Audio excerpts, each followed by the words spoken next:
David cursed by Shimei. Now when King David came to Bahurim, there was a man coming from there from the family of the house of Saul, whose name was Shimei the son of Gera.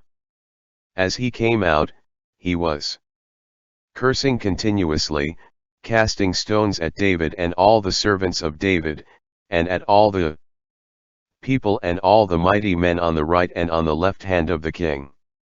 And Shimei cursed him and said, Come out! Come out! You bloodthirsty man, you unlawful man! The Lord brought upon you all the blood of the house of Saul because you reign in his place. And the Lord now gives the kingdom into the hand of Absalom your son. So now you are caught in your own evil because you are a bloodthirsty man. Then Abishai the son of Zeruiah said to the king, Why is this dead dog cursing my lord the king? I will go over and take off his head. But the king said, What do I have to do with you, you sons of Zeruiah? Leave him alone and let him curse, because the Lord told him to curse David. Who then shall say, Why have you done so? And David said to Abishai and all his servants, See how my son who came from my own body seeks my life. Still more now. May the son of Benjamin let him curse, because the Lord told him. May the Lord somehow look on my humiliation, and may he turn his cursing of me this day into good. And as David and his men went along the road, Shimei went along the hillside opposite him and cursed as he went, throwing stones alongside him and kicking up dust. Now the king and all the people with him were becoming thirsty, so they refreshed themselves there. Absalom enters Jerusalem. Absalom and all the men of Israel came to Jerusalem, and Ahithophel was with him. And when Hushai the Archite, David's companion, came to Absalom, Hushai said to Absalom, Long live the king. So Absalom said to Hushai, Is this the mercy you show to your companion? Why did you not go with your companion? And Hushai said to Absalom, No, I am following the one that the Lord, these people, and all the men of Israel choose. I will be his, and I will remain with him. Should I not serve the next one? Should I not serve in the presence of his son? I will be in your presence as I served in your father's presence. Then Absalom said to Ahithophel, Give counsel as to what we should do. And Ahithophel said to Absalom, Go into your father's concubines, whom he left to keep the house, and all Israel will hear that you dishonored your father. Then the hands of all who are with you will be strong. So they pitched a tent for Absalom on top of the house, and Absalom went into his father's concubines in the sight of all Israel. Now the counsel of Ahithophel which he gave in those days was treated as if he obtained it after inquiring the word of God. So was all the advice of Ahithophel, both to David and to Absalom. In those days, Ahithophel said to Absalom, Let me choose for myself 12,000 men, and I will arise and pursue David tonight. Will come upon him while he is weary and weak and make him confused. And all the people who are with him will flee, and I will strike only the king. I will bring all the people back to you as a bride returns to her husband, except the life of the one man whom you seek. Then all the people will be at peace. The saying pleased Absalom and all the elders of Israel. Notes from the previous page. 15:19-14 A chronicle of personal encounters with David, indicating those on whom he could still depend for support. The notable exception will be Shimei, 16:5, 8. 15:19-23 David's despair is obvious. He tells Ittai to return and remain with the king. Absalom. He has only recently been joined to Israel. Ittai confesses his loyalty to David. The brook Kidron is only a short way from the city, v. 23. 15:24-29 Zadok and the Levites are following the king with the ark. David sends them back for two reasons: the ark is not to leave Jerusalem, and they are to act as spies for David. 15:30-37 David is distraught at the defection of Ahithophel. He hears this news as he weeps and prays on the Mount of Olives, seeking God's will. Compare this with Christ. Weeping on the Mount of Olives, knowing full well God's will, as his betrayer approaches. Mk 14:32-35. 16:1-4 Ziba, Mephibosheth's servant, C9:1 ff, comes to meet David with a large quantity of food for him. Upon learning that his master has remained in the city in the hope that the uprising will restore the kingdom of his father, Jonathan, David responds by giving Ziba all of Mephibosheth's property. 16:5-14 As David continues in retreat, Shimei of the house of Saul comes out cursing the king and throwing stones at him for Saul's death. For Shimei, the revolt is happening because David has reigned in the place of Saul. David refuses to let his men take action. Seeing God working in Shimei's rebuke that he might benefit from it, he reflects that as his own son has rebelled against him, how much more might one of the tribe of Benjamin, Saul's tribe. 16:15-19 Hushai has returned to Jerusalem offering Absalom feigned obeisance. According to David's plan. When Absalom questions him, Hushai replies that this is only right because the Lord, this people, and all Israel have chosen him king. 16:20-23 Ahithophel counsels Absalom to have intercourse with the 10 concubines his father has left behind as a symbol of his conquest. Hushai misinforms Absalom. Then Absalom said, "Call Hushai the Archite, and let us hear what he says as well." When Hushai came to Absalom, Absalom spoke to him, saying, "Ahithophel spoke in this manner. Shall we do as he says? If not, speak up."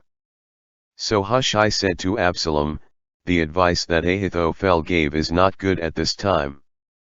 Hushai said, "You know that your father and his men are very mighty and bitter in their souls, like a bear robbed of her cubs in the field, or like a savage boar in the pasture. And your father is a man of war and will not camp with the people. Surely by now he is hidden in one of the hills, or in some other place. And when at first some of them are overthrown, whoever hears it will say, 'There is a slaughter among the people who follow Absalom.' And even he who is valiant, whose heart is like that of a lion, will melt completely. For all Israel knows that your father is a mighty man, and those who are with him are valiant men. Therefore I advise all Israel to gather to you, from Dan to Beersheba, like the multitude of sand along the sea, with you yourself standing in the midst of them. So we will come upon him in one of the places where we may find him, and we will fall on him as the dew falls on the ground. And we will not leave one of all the men with him. Moreover, if he withdraws into a city, then all Israel shall bring ropes to that city, and we will pull it into the river until not one small stone is left." So Absalom and all the men of Israel said, "The advice of Hushai the Archite is better than the counsel of Ahithophel. For the Lord commanded we reject the good counsel of Ahithophel, if perchance the Lord might bring all evil upon Absalom." David is warned to flee. Then Hushai the Archite said to Zadok and Abiathar the priests, Thus and so Ahithophel advised Absalom and the elders of Israel, and thus and so I have advised. Now quickly send and tell David the following, Do not remain lodged this night in Araboth of the desert wilderness. Make haste and go quickly, lest perchance one swallow up the king, and with him all the people. Now Jonathan and Ahimaaz stood by the well at Rogel awaiting a handmaid to report to them. Then they would go and tell King David, for they dared not be seen coming into and going out of the city. Nevertheless, a lad saw them and told Absalom. But the two men went away quickly and came to a man's house in Bahurim. He had a reservoir for water in his court, and they went down into it. Then the woman spread a covering over the opening to the pit, and she put grain on it in need of drying to disguise what was happening. And when Absalom's servants came to the woman at the house, they said, Where are Ahimaaz and Jonathan? So the woman said to them, They passed a while ago for water. The men searched, but found no one, and returned to Jerusalem. Now after they departed, the two men came up out of the pit and went on to tell King David. They said to David, Arise and quickly cross over the water. For thus did Ahithophel counsel concerning you. So David and all the people with him arose and crossed over the river Jordan before morning light. Not one of them was left who did not cross over the river Jordan. Now when Ahithophel saw that his advice was not followed, he arose and saddled a donkey and went to his house in the city. He gave final orders to his household, and he hanged himself and died. He was buried in his father's tomb. David went through the desert wilderness to Mahanaim, while Absalom crossed the Jordan, he and all the men of Israel with him. Absalom appointed Amasa captain over the army instead of Joab. Amasa was the son of a man whose name was Jithra, an Israelite who had gone into Abigail the daughter of Nahash, sister of Zeruiah, Joab's mother. So all Israel and Absalom encamped in the land of Gilead. Now when David came to Mahanaim, he was met by Shobi the son of Nahash, from Rabbah of the sons of Ammon, Machir the son of Amiel from Lo-debar, and Barzillai the Gileadite from Rajlim. They brought 10 beds and tapestries, 10 basins, earthen vessels, wheat, barley, flour, parched grain, beans, lentils, parched seeds, honey and butter, sheep, and cheese of the herd, and they offered them to David and the people with him to eat. For they said, The people are hungry and weary and thirsty in the desert. Absalom's demise. David considered the people with him, and set captains of thousands and captains of hundreds over them. Then David sent out 1/3 of the people under the hand of Joab, 1/3 under the hand of Abishai the son of Zeruiah, Joab's brother, and 1/3 under the hand of Ittai the Gathite. And David said to the people, I myself will surely go out with you as well. But they answered, You shall not go out. For if we flee away, they will not care about us. Nor will they care about us if half of us die. You are worth 10,000 of us. And now it is well that you will be more help to us in the city. Then the king said to them, I will do whatever seems best to you. So the king stood beside the gate, and all the people went out by hundreds and by thousands.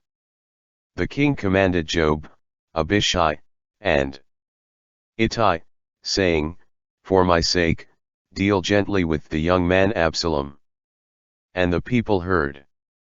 The king give orders to all the captains concerning Absalom.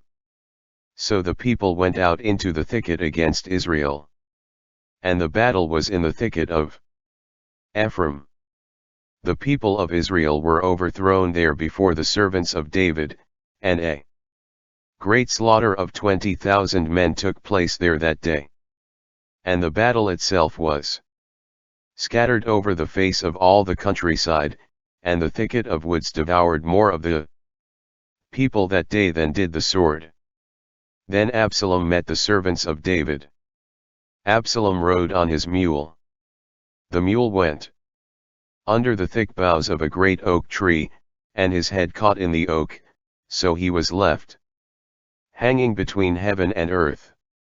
And the mule that was under him went on. Now a certain man saw it and told Job, saying, I just saw Absalom hanging in an oak tree.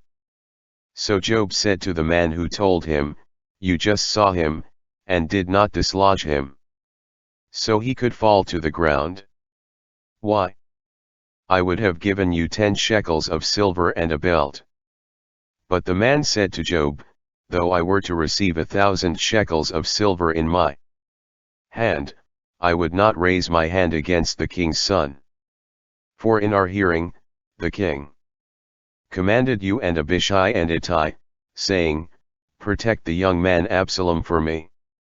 Do not deal with his life in a dishonorable way. For there is nothing hidden from the king, and you yourself would have set yourself against him. Then Job said, I will make preparation for this, and thus I will not linger with you. Job took 3 spears in his hand and thrust them through the heart of Absalom, while he was yet alive in the grip of the oak tree. Then 10 young men who bore Job's armor surrounded Absalom and struck and killed him. So Job blew the trumpet, and the people returned from pursuing Israel. For Job spared the people. And they took Absalom and cast him into a large chasm in the thicket, into a great pit, and laid a very large heap of stones over him. Then all Israel fled, everyone to his tent. Now Absalom in his lifetime had taken and set up a pillar for himself in the king's valley. For he said, I have no son to keep my name in remembrance. He called the pillar Absalom's hand, and that is what it is called to this day. Notes from the previous page. 17:1-4 Ahithophel's next plan involves a sneak attack on the weary, retreating David with the intent to kill only him and return the rest of the people back to Jerusalem. 17:5-14 Hushai is able to counter this plan, arguing that David is a great warrior, who perhaps even now lies in wait to attack Absalom's implicitly inferior forces. Rather, Absalom should seek as many men as possible to take with him. Hushai assures him that all of Israel, from Dan to Beersheba, is with him. The effect of this maneuver will be to allow David time. Absalom heeds Hushai's advice. 17:15-22 Hushai reports to Zadok and Abiathar what has transpired. The detail of the sequence of events of the maid and the messengers suggests an eyewitness account. David is forewarned and able to escape. 17:23 Ahithophel's suicide, a rarity in the Old Testament, is a strategic loss for Absalom. 17:24-29 David goes to Mahanaim, once the home of Ishbosheth, and is welcomed by Israelites and non-Israelites alike. Absalom leaves for Gilead. 18:1-5 David divides his forces into 3 companies, commanded by Job, Abishai, and Ittai. The king heeds their request that he not go into battle with them, and he commands them to spare Absalom's life. 18:6-8 The thicket of Ephraim is described as a rough, boulder-strewn woods, thick with trees. 18:9-18 Despite the king's order, v5, Job takes it into his own hands to kill Absalom. As he is suspended in the boughs of a great oak tree. Absalom's death reported to David. Then Ahimaaz the son of Zadok said, "Let me run now and take the good news to the king, how the Lord avenged him from the hand of his enemies." And Job said to him, "You will be no messenger of good news today, for you shall take good news another day. But on this day you shall take no good news, on account of the king's son who is dead." Then Job said to Hushai, "Go, tell the king what you saw." So the Cushite bowed to Job and left. And Ahimaaz the son of Zadok said again to Job, "But whatever happens, let me run after the Cushite." So Job said, "My son, why are you going to run? Come here, because you have no good news which is of use to the one going." And he said, "What if I run?" So Job said to him, "Run." Then Ahimaaz ran by way of Kshur and outran Hushai. Now David was sitting between the two gates, and the watchman went up to the top of the gate of the wall and lifted his eyes and looked out. He saw a man running by himself. Then the watchman cried out and told the king. And the king said, "If he is alone, there is good news in his mouth." And he came quickly and drew near. Then the watchman saw another man running, and the watchman called toward the gate and said, "There is another man running alone." And the king said, "He also brings good news." So the watchman said, "I think the running of the first one resembles the running of Ahimaaz the son of Zadok." And the king said, "He is a good man and comes with good news." And Ahimaaz called out and said to the king, "Peace." Then he bowed to the king with his face to the earth and said, "Blessed be the Lord your God, who delivered up the men who raised their hand against my lord the king." The king said, "Is the young man Absalom safe?" Ahimaaz answered, "I saw a great multitude at the time of Job sending the king's servant and me your servant. I saw a great tumult, but I did not know what was happening." And the king said, "Turn aside and stand here." So he turned aside and stood still. Just then Hushai came, and he said to the king, "There is good news, my lord the king. For the Lord avenged you today, and on all those who rose against you." And the king said to Hushai, "Is the young man Absalom safe?" So Hushai answered, "May the enemies of my lord the king, and all who rise against you to do harm, be like that young man." David mourns for Absalom. The king was deeply troubled, and went up to the chamber over the gate and wept. And thus he said as went, "My son Absalom, my son Absalom, why your death? Instead of mine, I instead of you. Absalom my son, my son." Job was told, "Behold, the king is weeping and mourning for Absalom." So the deliverance of that day was turned into mourning for all the people.